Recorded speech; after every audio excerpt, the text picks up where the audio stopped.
நான் வீட்டிலே குழம்பு மிளகாய் தூள் அரைச்சிட்டேன். இப்போ 1 கிலோ 2 கிலோ மிளகா தனியா அரைக்கணும்னா அது மிக்ஸி ஜாரில் அரைக்க முடியாது.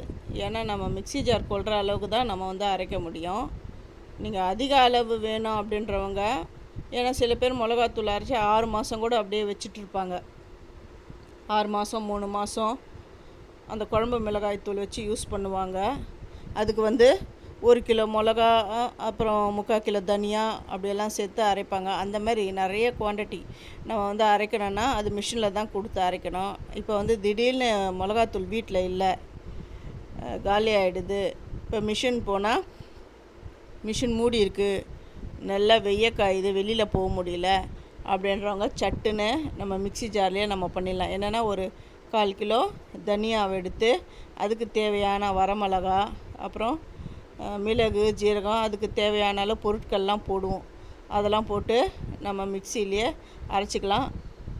அது எந்த அளவு போட்டு அரைக்கணும் அப்படின்றத நான் என்னுடைய சேது சித்ரா கிச்சனில் நான் சொல்லியிருக்கேன். நீங்கள் போய்ட்டு பாருங்கள். அப்படியே போய் பார்க்குறவங்க ஃபஸ்ட்டு போய் பார்க்குறவங்க சப்ஸ்கிரைப் பண்ணலைன்னா சப்ஸ்கிரைப் பண்ணுங்கள், ஆல் என்ற ஆப்ஷனை தொடுங்க.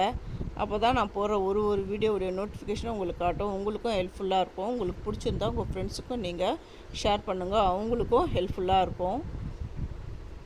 வீட்லேயே அதாவது கொஞ்சமாக 1 கப்பு, அதாவது 1/4 கிலோ தனியா, அதுக்கு தேவையான அளவு மிளகாய், நான் குண்டு மிளகாய் தான் எடுத்திருக்கேன். அவங்கவுங்களுக்கு ஏற்ற மாதிரி மிளகாய் எடுத்துக்கோங்க. இந்த மாதிரி ஜலிச்சுட்டு அது கொஞ்சமாக மீதி இன்னும் ஒரு 1/2 ஸ்பூன் ஒன்று அரையாமல் அந்த மிளகாய் விதெல்லாம் இருக்கும், அதெல்லாம் நான் பொரியல் பண்ணும்போது அது மேலே நான் தூவிடுவேன்.